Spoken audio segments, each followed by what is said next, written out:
Welcome guys, आपका फिर से स्वागत है एक नई क्लास के साथ। और जैसे कि हम बात कर रहे थे डेली प्रैक्टिस पेपर को, उसी को यहाँ पर हम कंटिन्यू रखेंगे, क्योंकि याद रखिएगा आपको ना अब प्रैक्टिस की ज़रूरत है। ठीक है, आपको अब ये ज़रूरत नहीं है कि हम क्या पढ़े क्या नहीं पढ़े, बस आपको जितना हो सकता है मॉडल पेपर को सोल्व करना है, देखना है अपन की कहाँ पर कमी है। जहाँ पर आपको कमी दिख रही है कि अब हमें यहाँ पर तैयारी करनी चाहिए, मतलब किस सब्जेक्ट पर किस टॉपिक पर हमें कमी दिखाई दे रही है, उसी को आपको सबसे ज़्यादा पढ़ना चाहिए। ठीक है, अगर आपके अच्छे खासे क्वेश्चन बैठ रहे हैं तो उसको आप बेहतर तक पढ़ो, लेकिन याद रखिएगा कम पढ़ो, और उस चीज़ को आप ज़्यादा पढ़ो जिस चीज़ में आप कमज़ोर हो, आपको नंबर नहीं मिल रहे हैं, उस चीज़ पर आप ज़्यादा फोकस करो। ठीक है, तो चलिए आज का हमारा फर्स्ट क्वेश्चन के यहाँ पर हम कवर करेंगे सिमिट है। अब याद रखिए सिमिट है नॉर्मल क्वेश्चन है, सभी को पता है सिमिट कहाँ पर स्थित है, मैक्सिको में स्थित है। ठीक है, यहाँ पर मैं आपको ये नहीं कर रहा कि ये आप बताइए फर्स्ट आएगा, सेकंड आएगा, थर्ड आएगा, फोर्थ आएगा। ऐसे करने में आपको टाइम ज़्यादा लगता है। ठीक है, और वो नहीं चाहते हैं कि आपका टाइम यहाँ पर वेस्ट हो और आपको क्वेश्चन भी याद नहीं हो। ठीक है, तो आपको क्वेश्चन भी साथ साथ याद होता रहे और कम से कम टाइम में। हमारा यही टारगेट है, शुरू से हम यही टारगेट को कवर कर रहे हैं और आज भी और एग्ज़ाम तक हम यही टारगेट रखेंगे। ठीक है, और याद रखिएगा इसके साथ साथ आपको मॉडल पेपर्स भी यहाँ पर सोल्व करवा दिए जाएंगे, ताकि कंप्लीट, जिसमें याद रखिए आपका हिंदी का भी ले लेंगे और राजस्थान जीके का भी ले लेंगे। अभी तो केवल हम फिलहाल एग्रीकल्चर पढ़ेंगे, इसके बाद में आपके मॉडल पेपर रखेंगे। उसके बाद में याद रखिएगा जितने भी आपके मॉडल पेपर है वो आपको इवनिंग क्लास में ही रखेंगे। इवनिंग क्लास का टाइम आपको पता है, याद रखिएगा 9 बजे आपकी लगती है। तो सभी को याद रखिएगा 9 बजे या तो अलार्म सेट कर लेना है, कैसे भी कर लेना है, बस आपको 9 बजे प्रेजेंट हो जाना है, क्योंकि आपके अब मॉडल पेपर हम स्टार्ट करेंगे। ठीक है, प्रतिदिन एक मॉडल पेपर को हम सोल्व करेंगे। आप चाहोगे तो राजस्थान और हिंदी का भी उसमें रहेगा, और आप नहीं चाहोगे तो केवल हम एग्रीकल्चर को रखेंगे। ठीक है, तो आप कमेंट सेक्शन में बता दें कि मॉडल पेपर कब से स्टार्ट किए जाए, क्या राजस्थान जीके और हिंदी भी मॉडल पेपर में रखी जाए, या फिर मॉडल पेपर का केवल आप एग्रीकल्चर के 60 क्वेश्चन का ही देना चाहते हो। प्लीज़ कमेंट ज़रूर कर देना, ताकि आपको भी यहाँ से अच्छा कंटेंट हम प्रोवाइड करवा सकें। ठीक है, इसमें आपका ही बेनिफिट है। मॉडल पेपर जितना आप सोल्व करोगे उतना ही आप निखरोगे, जितना ही आपके याद रखिए सक्सेस होने के चांसेस बढ़ेंगे। ओके, तो बता सकते हो, कमेंट ज़रूर कर देना जितने भी यहाँ पर हमारे सब्सक्राइबर है, जितने भी स्टूडेंट है। ठीक है, तो सभी बता देना अपनी राय, आपकी राय क्या है। मेरी राय तो है कि मैं मॉडल पेपर सोल्व कर रहा हूँ, लेकिन आपकी राय क्या है ये ज़रूर बता दें। सॉरी, कुछ काम था तो जाना पड़ा। अब चलते हैं हमारे पेपर की ओर। ठीक है, सिमिट है, मैक्सिको है, सभी को पता है, लेकिन यहाँ से अब एक टेक्निकल क्वेश्चन बन जाता है कि जो सिमिट है, याद रखिएगा ये जो रिसर्च इंस्टीट्यूट है कौन कौन सी फसल पर वर्क करता है। तो याद रखिए आपने अगर पढ़ा होगा इसकी फुल फॉर्म भी, तो आपको ये पता चल जाएगा कि याद रखिएगा जो सिमिट है, याद रखिएगा ये होता है मुख्यतः मेज और वीट का। किसका होता है? मेज और वीट का होता है। इसलिए याद रखिए अगर आपको कोई क्रॉप पूछ ले स्पेशल तौर पर, तो आप ये याद रखिएगा मेज और वीट पर ये रिसर्च करता है, प्रैक्टिकल करता है। ठीक है, चलिए नेक्स्ट क्वेश्चन के यहाँ पर बात करेंगे, हरित क्रांति किस योजना की देन है। आप सभी ने ये तो पढ़ा है कि हरित क्रांति की जो शुरुआत है ये कब की गई थी? 1966 से 67 के मध्य की गई थी। इसमें भी याद रखिएगा सबसे ज़्यादा जो प्रभाव पड़ा था, या फिर सबसे ज़्यादा ऐसी कौन सी फसल है जिसपे सबसे ज़्यादा इसका इफेक्ट हुआ था, तो वो फसलें थी, याद रखिएगा धान और गेहूँ। धान और गेहूँ, याद रखिए हरित क्रांति कब शुरुआत हुई थी? 1966 से 1967। इसका सबसे ज़्यादा इफेक्ट किन फसलों पर पड़ा था, मतलब सबसे ज़्यादा वृद्धि किन फसलों में हुई थी? तो धान और गेहूं में हुई थी। इसके साथ साथ याद रखिए एक और यहाँ पर क्वेश्चन आप लेके चले कि धान का अपरंपरागत मतलब नॉन ट्रेडिशनल जो एरिया है, अपरंपरागत जो क्षेत्र है, ये कहाँ पर है? तो धान का याद रखिए पंजाब और हरियाणा, जो पंजाब साइड और हरियाणा साइड है, यहाँ पर याद रखिए अपरंपरागत तौर पर यहाँ पर सबसे ज़्यादा क्षेत्रफल है। किसका? धान का। इसके साथ एक और यहाँ पर मैं आपको क्लियर कर देता हूँ कि गेहूँ, खाद्यान्न से संबंधित एक क्वेश्चन आपका बनता है कि विश्व में सबसे ज़्यादा खाई जाने वाली फसल या फिर खाद्यान्न फसल है, सबसे ज़्यादा किसको लिया जाता है? तो विश्व में बात करेंगे तो गेहूँ आएगा, विश्व में बात करेंगे तो गेहूँ आएगा, लेकिन भारत में अगर हम बात करेंगे तो याद रखिएगा धान आएगा। क्या आएगा? धान आएगा, क्योंकि धान का जो प्रोडक्शन है सबसे ज़्यादा लिया जाता है वो वेस्ट बंगाल में लिया जाता है, पश्चिम बंगाल में लिया जाता है। तो याद रखिएगा अगर आपको पूछा आता है भारत के लिए तो धान आएगा, और विश्व में अगर आपको पूछा आता है तो गेहूँ आएगा। ठीक है, चलिए नेक्स्ट क्वेश्चन के यहाँ पर बात करेंगे। वैसे हमारा बात कर रहे थे हम हरित क्रांति के बारे में। तीनों क्वेश्चंस को दोबारा रिपीट करूंगा क्योंकि यहाँ से ही आपको क्वेश्चन देखने को मिलेगा। शुरुआत कब हुई थी? 1966 से 1967। किन तो किन फसलों पर इसका सबसे ज़्यादा प्रभाव पड़ा था? धान और गेहूं पर पड़ा था। ठीक है, ये किस योजना की देन है? HYVP, मतलब हाई यील्ड वैरायटी प्रोडक्शन, या फिर आप ऐसे मान सकते हो, छोड़िए आप इसको, बस HYVP आप याद रखें। मुख्य तौर पर याद रखिए, सबसे ज़्यादा जो क्वेश्चन पूछा आता है वो याद रखिएगा। 2 क्वेश्चन तो ये बनते हैं, कब शुरुआत हुई थी, किन फसलों पर प्रभाव पड़ा था, और इसके साथ साथ आपको पूछा आता है एक याद रखिए, विश्व में इसका जनक कौन है, और एक भारत में इसका जनक कौन है। तो विश्व में जनक है याद रखिए इसका NE बोरलोग, और भारत में होता है MS स्वामीनाथन। क्वेश्चन कैसे आपको पूछेगा एग्जामिनर, वो पूछेगा आपको विश्व में हरित क्रांति का जनक कौन होता है, तो आप बताओगे कि याद रखिए विश्व में हरित क्रांति का जनक डॉक्टर NE बोरलोग होते हैं। और भारत में अगर बात करेंगे हरित क्रांति के जनक के बारे में, तो भारत में हरित क्रांति का जनक MS स्वामीनाथन होते हैं।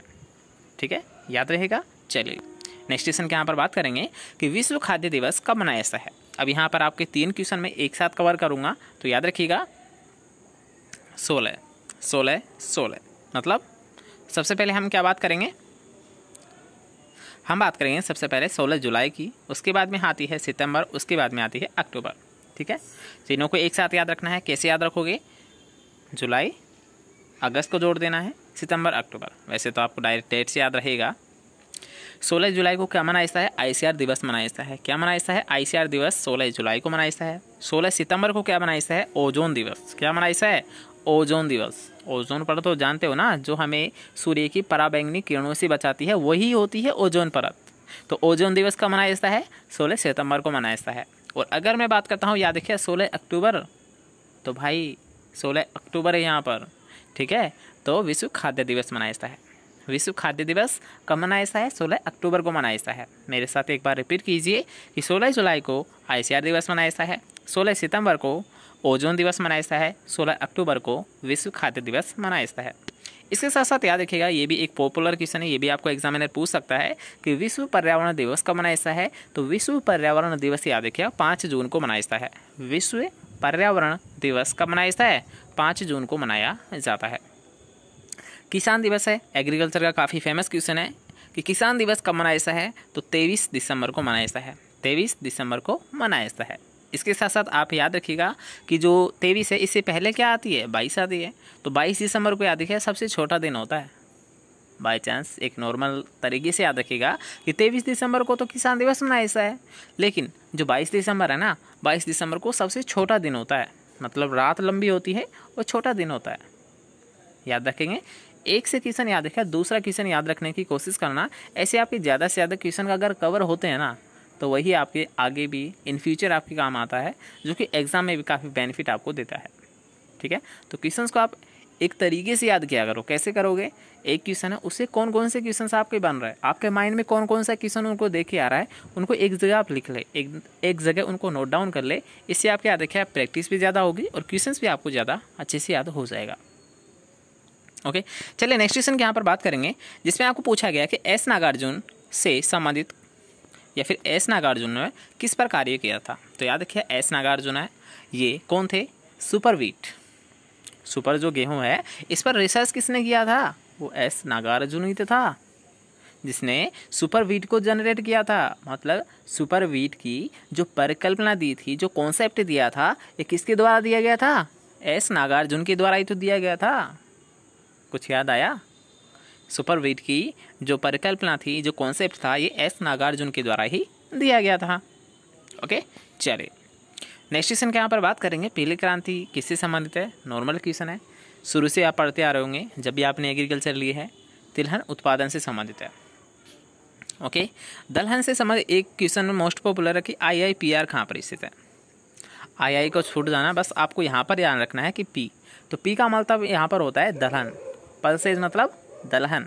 तो याद रखिएगा, जो दलहन का जो रिसर्च इंस्टीट्यूट है, Indian Institute of pulses research, ये होता है कानपुर उत्तर प्रदेश। ये क्वेश्चन है, काफ़ी टेक्निकल क्वेश्चन है और कई बार आपको एग्जाम में पूछा गया है। ठीक है। दलहन आते ही आपको याद रखना है कि याद रखिए IIPR Indian Institute of Pulses Research Kanpur Uttar Pradesh में स्थित है। और याद रखिएगा सबसे ज़्यादा जो दलहन का उत्पादन होता है, दालों का जो सबसे ज़्यादा प्रोडक्शन होता है, वो याद रखिएगा कहाँ पर लिया जाता है, MP में लिया जाता है। क्योंकि आपको पता है चना कहाँ पर होता है, तो चना भी याद रखिएगा सर जी मध्य प्रदेश में ही होता है। तीनों क्वेश्चन याद रहेंगे। दलहन से संबंधित आपको याद रखना है IIPR जो कि कानपुर उत्तर प्रदेश में स्थित है। इसी से आपको याद रखना है कि दलहन है मतलब दालें है, दालों का प्रोडक्शन सबसे ज़्यादा होता है मध्य प्रदेश में। इसी से संबंधित एक और क्वेश्चन आपको ध्यान रखना है कि चने का प्रोडक्शन हाईएस्ट होता है, ये भी मध्य प्रदेश में ही होता है। और मध्य प्रदेश को याद रखिएगा सोया प्रदेश भी बोला जाता है। क्यों? क्योंकि यहाँ पर सोयाबीन का सबसे ज़्यादा प्रोडक्शन लिया जाता है। मध्य प्रदेश में सोयाबीन का सबसे ज़्यादा प्रोडक्शन लिया जाता है, उत्पादन लिया जाता है, इसलिए याद रखें मध्य प्रदेश को सोया प्रदेश के नाम से जाना जाता है। लेकिन अगर आपको एक स्पेशल ज़िला पूछ ले कि याद रखिए मध्य प्रदेश का कौन सा ऐसा ज़िला जहाँ पर सोयाबीन सबसे ज़्यादा होता है, तो वो इंदौर में होता है। मध्य प्रदेश याद रखिए मध्य प्रदेश का जो इंदौर ज़िला है वहाँ पर सोयाबीन का सबसे ज़्यादा उत्पादन लिया जाता है, इसलिए याद रखिए इंदौर को सोयाबीन का ज़िला भी बोला जाता है। लेकिन अगर मैं बात करता हूँ राजस्थान, जो कि काफ़ी अच्छा क्वेश्चन है कि राजस्थान में याद रखिएगा सोयाबीन का जो ज़िला है वो कौन सा है, चलिए आप बता दीजिए कि राजस्थान में है सोया ज़िला किसे बोला जाता है, राजस्थान में सोया ज़िला किसे बोला जाता है, बता सकते हो। अगर आपको आता है तो अच्छी बात है, नहीं आता है तो कोई दिक्कत नहीं है, आज याद करके ही जाना कि राजस्थान में सोया ज़िला किसे बोला जाता है। राजस्थान में सोया ज़िला किसे बोला जाता है, कोटा को बोला जाता है। किसे बोला जाता है, कोटा को बोला जाता है। आप भी अपने फ्रेंड से पूछ सकते हो, अगर आपको नहीं आता था आपको अब आया है तो आप किसी फ्रेंड से पूछ कर देखना, उसे भी पता चल जाएगा कि उसे पता भी है या नहीं है। ठीक है, इससे आपका मनोरंजन भी हो जाएगा और आपको क्वेश्चन याद भी हो जाएगा। ठीक है, कुछ क्वेश्चन ऐसे होते हैं जिनको याद रखिए डिस्कस करने से ज़्यादा याद होते हैं, तो हमेशा याद रखिए। अगर आप मान लीजिए एक दो बंदे हो, दोनों ही एग्रीकल्चर से संबंधित हो, तो आप आपस में डिस्कस करें। जो क्वेश्चन आपको हार्ड लग रहा है उसी टॉपिक को आप ले लीजिए, उस बंदे को क्या हार्ड लग रहा है उस टॉपिक को ले लीजिए और आपस में उन टॉपिकों के बारे में डिस्कस कीजिए। ठीक है, कुछ बीच में बता रहा हूँ, इनको फॉलो कर लेना। ज़िंदगी में अपने मायने हैं इन रूलों के। यहाँ पर जो भी रूल आपको बताए जा रहे हैं कुछ हमने सीखा होगा ज़िंदगी से, तभी आपको बता रहे हैं। अब इनको अपनाना है या नहीं अपनाना ये तो आपके ऊपर डिपेंड करता है। बस बता दे सकते हैं हम तरीका, याद आपको ही करना है, आपको ही पढ़ना पड़ेगा। हम आपको पढ़ा सकते हैं, आपको याद करने का तरीका आपको बता सकते हैं और ज़्यादा से ज़्यादा कोशिश करेंगे कि आपको यहाँ पर क्वेश्चन भी याद करा सकते हैं। लेकिन पढ़ेंगे आप जब तक नहीं जब तक आपको याद होगा नहीं। खुद को भी एक बार तो पढ़ना ही होगा भाई, जब याद होगा, वैसे नहीं होने वाला। ठीक है, चलिए नेक्स्ट क्वेश्चन की यहाँ पर बात करेंगे कि पीली क्रांति इसका हो चुका है। नेक्स्ट क्वेश्चन की यहाँ पर बात करेंगे जिसमें आपको पूछा है कि मिट्टी में पोषक तत्वों का स्तर बढ़ाने के लिए श्रेष्ठ फसल चक्र का उदाहरण है। श्रेष्ठ मतलब एक अच्छा फसल चक्र कौन सा है, तो यहाँ पर याद रखिएगा आपने ये तो देख लिया कि मूंगफली और गेहूँ अच्छा है, मतलब यहाँ पर राइट है। लेकिन क्यों है, इसका रीज़न आपने जाना। तो इसका रीज़न होता है, याद रखिएगा कि चलिए हम अदर ऑप्शंस को डिस्कस कर लेते हैं कि मक्का और गेहूँ, क्या यहाँ पर मक्का का फैमिली कौन सी होती है, ग्रेमनी होती है। गेहूँ की कौन सी होती है, ग्रेमनी होती है। गेहूँ की कौन सी होती है फैमिली, ग्रेमनी होती है। ज्वार की कौन सी होती है, ज्वार भी याद रखिए ग्रेमनी की ही होती है। गेहूँ किसका होता है, ग्रेमनी का ही होता है। धान किसका होता है, ग्रेमनी का ही होता है। तो क्या ये बताइए आप कि जब आपने फसल चक्र टॉपिक पढ़ा था क्रॉप रोटेशन का, तो क्या फसल चक्र में वो फसल लोगे जो दोनों ही फैमिली सेम हो। पढ़ा आपने ये रूल, नहीं पढ़ा। आपने ये पढ़ा होगा, याद रखिए 12th में या कोई सी भी आपने बुक पढ़ी है उसमें ये जरूर पढ़ा होगा कि फसल चक्र में हमेशा याद रखें एक दलहन फसल तो होनी ही चाहिए, वो कोई सा भी हो, 1 वर्ष का हो, 2 वर्ष का हो, 3 वर्ष का हो। लेकिन याद रखिएगा जब तक अगर उसमें याद रखें एक दलहन फसल नहीं है, एक लेगुमिनेसी फसल नहीं है, तो वो फसल चक्र उपयुक्त नहीं है, उसे हम अपना नहीं सकते। मिश्रित खेती कर सकते हैं, याद रखिएगा एक मिश्रित खेती होती है, एक फसल चक्र होता है। फसल चक्र में याद रखिएगा जब तक लेगुमिनेसी फसल नहीं है, दलहन फसल नहीं है, जब तक उसे हम अपना नहीं सकते, वो एक अच्छा फसल चक्र नहीं कहलाएगा। लेकिन मिश्रित खेती हम कर सकते हैं, 2 सेम फैमिली की भी कर सकते हैं और 2 अदर फैमिलीज़ की भी हम कर सकते हैं। ठीक है, क्वेश्चन यहाँ पर आपके बहुत सारे क्लियर हो रहे हैं। बस आपको कुछ नहीं करना है। जब भी आपको क्लास लेनी है, मैं आपको ज़्यादा क्लास नहीं लूँगा, 10 से 20 मिनट की क्लास हमारी रहती है। बस ये 10 से 20 मिनट आपको रेगुलर देख लेना है, एक अच्छे माइंड को कंसंट्रेट करके, ठीक है। इस 10 से 20 मिनट में हमारे बहुत सारे क्वेश्चन क्लियर होंगे, 50 से ज़्यादा ही होंगे। 10 क्वेश्चन मैं आपको क्लियर करा रहा हूँ, लेकिन इसके साथ साथ याद रखिए बहुत सारी चीज़ें आपको बताई जा रही है जो कि आपके एग्ज़ाम से रिलेटेड है, ठीक है। तो आप ये ना देखें कि 10 क्वेश्चन कर रहे हैं, ये देखिए कि 10 क्वेश्चन के साथ हमने क्या सीखा है और, ठीक है। चलिए नेक्स्ट क्वेश्चन यहाँ पर बात करेंगे। तो पता चल चुका है ना कि मूंगफली और गेहूँ यहाँ पर क्यों अच्छा है, क्योंकि यहाँ पर याद रखिए जो मूंगफली है ये लेग्यूमिनेसी है और ये ग्रेमिनी की है, मतलब ये एक अच्छा फसल चक्र है, ठीक है। चलिए नेक्स्ट क्वेश्चन यहाँ पर बात करेंगे कि फसल चक्र की जो शुरुआत है ये किससे होती है। तो याद रखिएगा हमने ये जान लिया कि इसके मुख्यतः याद रखिएगा कुछ रूल है, एक बार आपको बता देता हूँ कि याद रखिएगा सेम फैमिली की हम नहीं ले सकते। मतलब एक फसल अगर आपने पहले ग्रेमिनी की ले ली है तो आपको फिर क्या ले लिए हैं, लेग्यूमिनेसी। अगर आपने पहले लेग्यूमिनेसी लिया है तो फिर आप ग्रेमिनी ले लीजिए, सोलेनेसी ले लीजिए, कोई सी भी ले लीजिए, बस सेम फैमिली नहीं होनी चाहिए। पहला रूल है सेम फैमिली नहीं होनी चाहिए, मतलब आप एक के बाद में दूसरे ले रहे हो तो सेम फैमिली नहीं होनी चाहिए। दलहन आप ले सकते हो, ठीक है, एक के बाद में आप दलहन ले लीजिए, दलहन के बाद में आप मान लीजिए सोलेनेसी ले रहे हो, फिर आप दलहन ले लीजिए, फिर आप ग्रेमिनी ले लीजिए, ऐसे आप कन्वर्ट कर सकते हो, ठीक है। दूसरा फसल चक्र है कि अगर मान लीजिए ऐसी कोई फसल है कि जिसकी जड़ें क्या है, गहरी है, तो गहरी जड़ों के बाद में आपको उथली जड़ी वाली फसल को लेना है। मतलब याद रखिए एक ऐसी फसल है जिसकी गहराई क्या जा रही है, जड़ों की 5 मीटर जा रही है, तो दूसरी फसल आपको क्या लेनी है जिसकी 1 या 2 मीटर जिसकी गहराई हो, मतलब गहरी जड़ों के बाद में उथली जड़ वाली फसल आपको लेनी है। तीसरा रूल ये कहता है कि याद रखिए जो फसल चक्र है इसकी शुरुआत याद रखिए खरीफ फसल से ही होनी चाहिए, खरीफ फसल से ही होनी चाहिए। आप रबी से शुरुआत नहीं कर सकते, आपको खरीफ फसल से ही शुरुआत करनी है, ठीक है। चौथा रूल क्या कहता है कि ऐसी आप फसल को ले लीजिए पहले जिसकी जलमांग कम है या फिर अधिक है। अगर आपने पहले अधिक ली है, अधिक जलमांग वाली, तो उसके बाद में आप जिसकी कम जलमांग है उसको आप लीजिए। अगर आपने पहले कम वाली ली है तो उसके बाद में जिसकी जलमांग ज़्यादा है उस फसल को आप लीजिए, ठीक है। इसके बाद का रूल कहता है कि अगर मान लीजिए इस बार आपने जो फसल ली है वो अधिक पोषक तत्व वाली है, मतलब उसे अधिक न्यूट्रिएंट की आवश्यकता थी, तो आप इसके बाद में वो फसल लीजिए जिसे कम न्यूट्रिएंट की आवश्यकता हो। मतलब पहले ज़्यादा है तो फिर कम, अगर पहले जड़ गहरी जा रही है तो उसके बाद में आपको कम उथली जड़ वाली फसल लेनी है। अगर आपने पहले खरीफ फसल ली है तो उसके बाद में आप रबी को ही लेना है, मतलब खरीफ को पहले रखना है, ठीक है। रबी और खरीफ में सबसे पहले खरीफ को रखना है। और याद रखिए फसल चक्र में दलहन फसल का होना आवश्यक है। कुछ रूल थे आपको बता दिए हैं, यही क्वेश्चन है जो कि आपको कवर हो जाएगा और आपको याद भी हो चुका होगा। नेक्स्ट क्वेश्चन की यहाँ पर बात करेंगे जिसमें आपको पूछा गया है कि मक्का, आलू, प्याज के 1 वर्षीय फसल चक्र की सघनता क्या होती है। इसने याद रखिए वर्षता आपको दे रखी है, कॉमन सी बात है, ठीक है। उसने 1 वर्ष फसल चक्र मतलब 1 साल उसने दे रखी है कि ये जितनी भी हम फसल ले रहे हैं ना वो 1 साल में ले रहे हैं। बस आपको काउंट ही तो करना है कि मक्का, आलू और प्याज 3 फसल ली है इसने, कितनी सालों में, कितनी सालों तो उसी ने दे रखा है भाई। 3 फसल ले रहे हैं, 1 साल में ले रहे हैं, मल्टीप्लाई कर दीजिए 100 से, क्या आया आपका राइट आंसर, बिल्कुल हमारा 300 आ गया। तो कॉमन सी बात थी यार, अच्छे से कर लीजिए। वैसे रूल याद रखिएगा, फसल चक्र जो सघनता हम ज्ञात करते हैं इसका सूत्र क्या होता है कि जितनी भी आपके पास फसल है, मतलब फसलों की संख्या बटे फसलों की वर्ष, मतलब वो फसलें हैं वो कितनी सालों में उगाई गई है, मतलब 1 साल में, 2 साल में, 3 साल में या फिर 4 साल में। इसके बाद में कर दीजिए मल्टीप्लाई 100 से, बस आपका ये फॉर्मूला है, सिंपल सा फॉर्मूला है, फसल की संख्या बटे फसलों की वर्ष मल्टीप्लाई 100, ठीक है। चलिए इसके साथ साथ याद रखिए एक पोरोसिटी है, फसल सरंध्रता जिसे हम बोलते हैं सरंध्रता, ठीक है।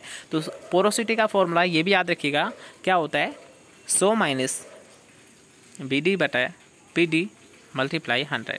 याद रखना ये क्वेश्चन आपको पूछा जा सकता है, एग्जाम में पूछा जा सकता है। दोबारा से बता रहा हूँ, 100 माइनस BD बटा PD मल्टीप्लाई 100।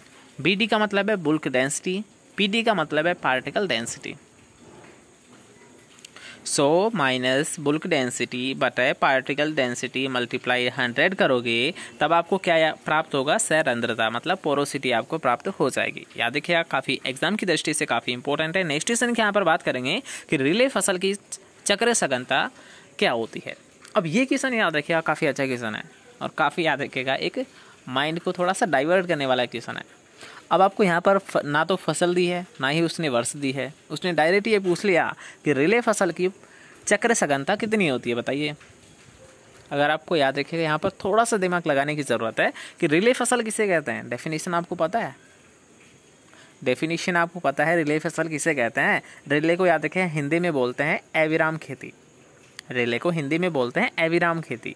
तो इसका मतलब होता है, याद रखिएगा, कि एक साल में अगर हम 4 फसल ले रहे हैं ना, एक साल में अगर हम 4 फसल ले रहे हैं तो उसी को याद रखिए रिले फसल बोलाता है, अविराम खेती बोलाता है।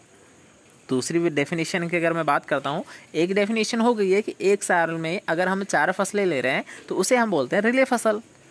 दूसरी डेफिनेशन है कि एक फसल की कटाई से पूर्व दूसरी फसल को बो देना क्या कहलाता है, रिले फसल कहलाता है।